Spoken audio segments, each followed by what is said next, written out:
Hey everybody, welcome back to chapter 6 of the VW Bug Chronicles.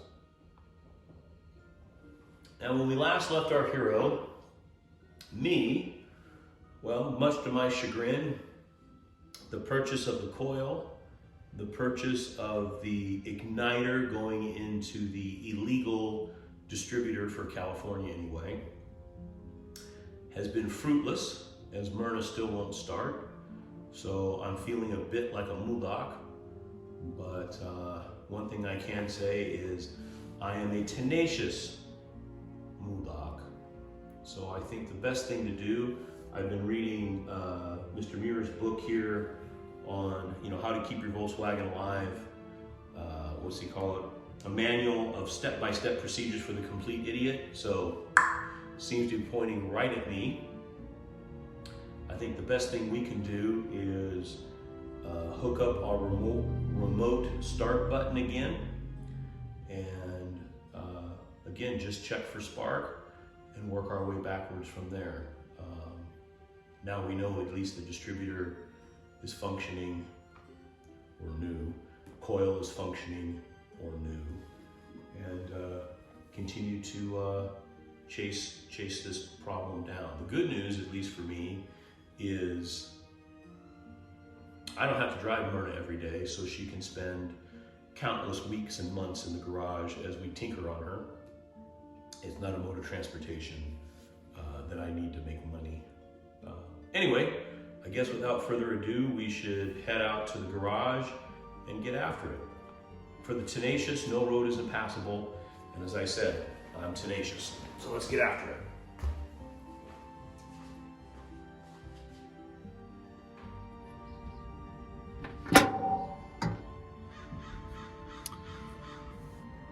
So, as many of you know, if you've watched the last 5 episodes, I'm sure I have mentioned a time or two that my vision is not what it once was.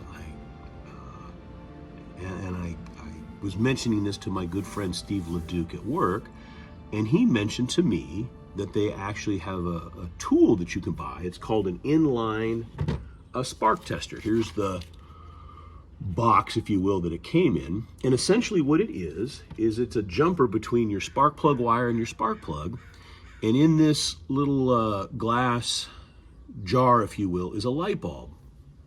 So what we're going to do is we're going to hook one end of this into the spark plug that's in the engine, and the other end we hook up this little light, and then this will go onto the spark plug wire, and then when we crank, instead of having to have a spark plug out trying to ground it to the engine and see if you can see that tiny little spark on the spark plug, I should get a nice glowing bulb, which even a blind guy like me should be able to see. So I found that very exciting. So thank you, Mr. LeDuc. I really appreciate it. So what we're gonna do now is hook this up. I've hooked up the remote starting button again, which I'm gonna leave hooked up until we solve this problem. And let's give it a crank, and hopefully we get a glow, because as all of you know, we've already replaced the igniter in our distributor, and I've got a new coil, so this sucker should glow like the sun. And if it does, then we know we're getting spark, which is gonna then take us to fuel pump or carburetor.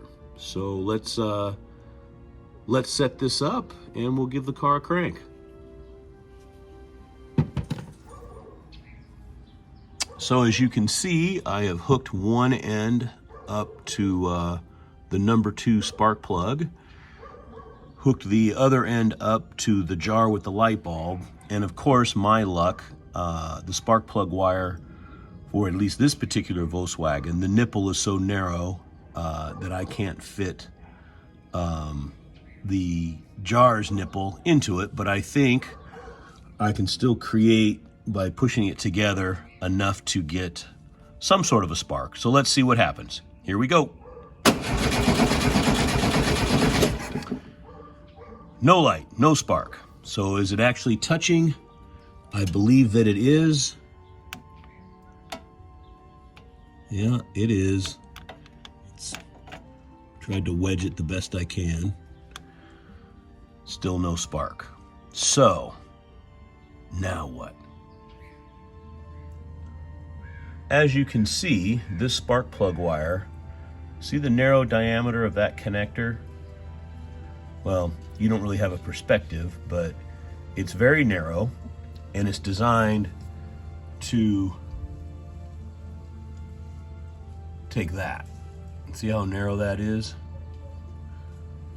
Now this inline spark tester, see how thick that is? So now I'm wondering if me plugging in the inline tester wire, that diameter is so wide that the spark plug that's in the engine isn't actually touching any of that, and that's why I'm not getting a light. So what I think I need to do is pull a spark plug, put a new one in, leave that nipple on, which I'll show you in a moment, and try this again. That's what we're gonna do. So here are the two spark plug wires. You can see one has the cap on and one has the cap off. The cap off is what's actually in the vehicle, and I believe, or maybe I'm hoping, because I'm a nudnik, that we're not getting a good connection, hence no light. So we're gonna put this bad boy in so we can hook up the inline tester and see if we get the light bulb to glow.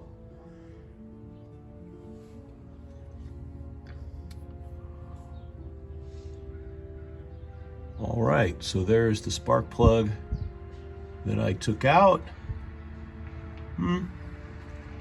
Definitely needs a tune-up. Fair amount of carbon on there, but it's not wet, so that's good news. But let's put the new spark plug in with the cap left on and see what happens here. Okay, so I've got the new spark plug in. Definitely heard the click because it's got the nipple. I've got this wedged enough that those are touching. We're gonna hit the remote start and see what happens. No spark, no light, no life. Okay. All right, so let's see if I can get, or hear. I've done this once before and I heard the spark, I didn't see it. If we can get some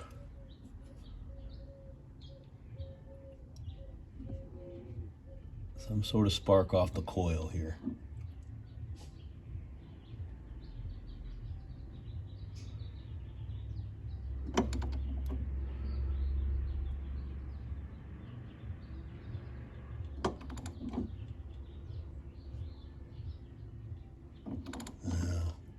Yeah, I saw it.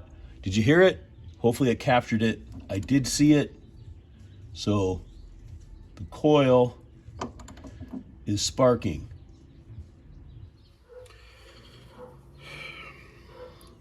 So I was watching a YouTube video from DuneBuggyWarehouse.com, and this cat named Austin coincidentally is talking about distributors, one with points, traditional, and one that's electronic with the igniter like what we have.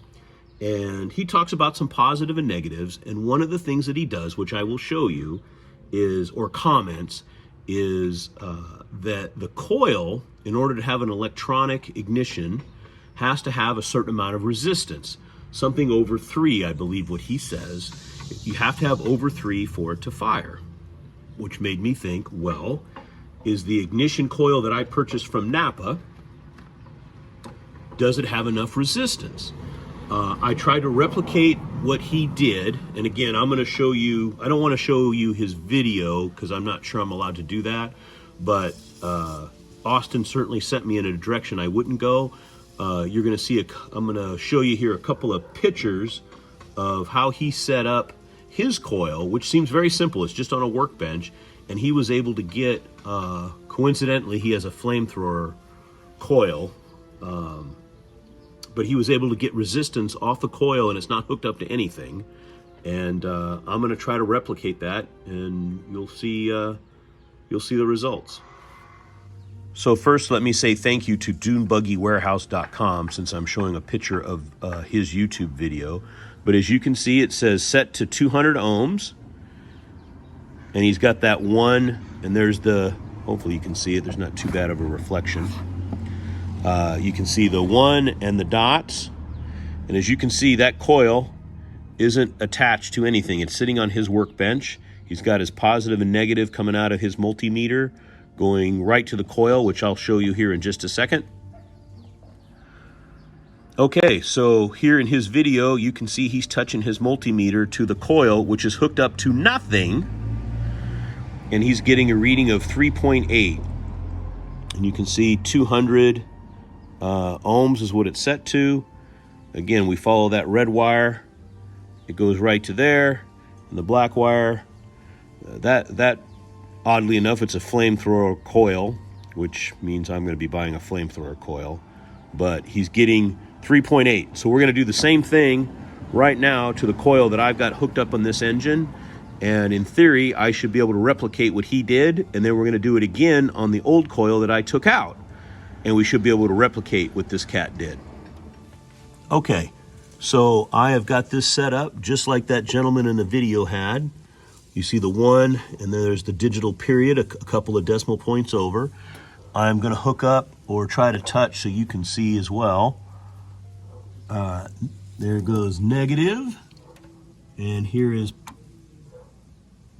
positive.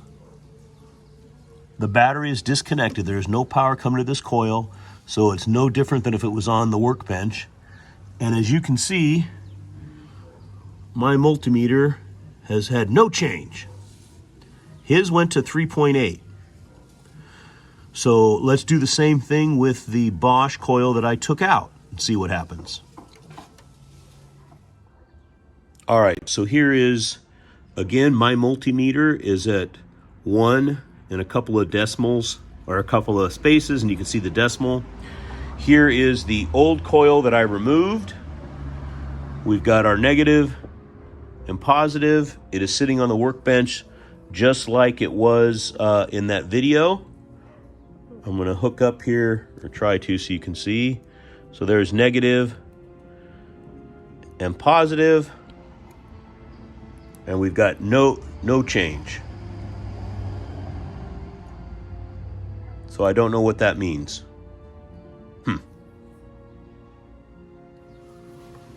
So, I did some reading, and it appears you do disconnect your coil, and you remove them using your tools. And it says ignition coils are very simple to remove, oftentimes a couple bolts, yada yada. So this website says test the ignition coil's primary ignition circuit. Ignition coils have 2 circuits that need to be checked, the primary and the secondary ignition circuit. So your primary, you simply connect the positive and negative leads of your multimeter to the positive and negative terminals of your ignition coil, which is what we did. Some coils, the terminals will be explicitly marked, which mine are, with a positive and negative, and others will simply have 2 pins or terminals that are located at the connector, blah, blah, blah. Most ignition coils should have a primary resistance falling somewhere between 0.4 and 2 ohms. However, refer to your owner's manual, specifications, etc., etc., which we know we're supposed to be putting out 3.8 ohms. It says here, if a reading of 0 is displayed, that signifies that the ignition coil has shorted internally in the primary windings and needs to be replaced. If that's true, that means the coil that I purchased, that's connected to the car but is not connected because I pulled the battery, is bad. And then we also tested my old coil, which I believe to be bad, which also gives me no such reading, which would indicate that it's bad. And then it says to do a secondary circuit test, which is basically the same thing, positive to the positive, and put your negative line of your multimeter into the terminal that goes to the spark plug, which is basically your main line going right to the coil. And I got no reading there either. So does that mean I've smoked 2 coils? And how do you smoke a coil? All right, more reading. This is going to conclude episode 6 of our VW Bug Chronicles. I'm going to need to talk to some folks, but it sounds like maybe I'm smoking a coil. I don't see how that's possible, but we'll do some more reading. Anyway, I hope you got a kick out of this episode, even though we've made zero progress, at least physical progress. We're getting closer to solving our problem. But in this world, when you could be anything you want, you be kind, you be humble, you be forgiving, and you be melting snow. Bye-bye.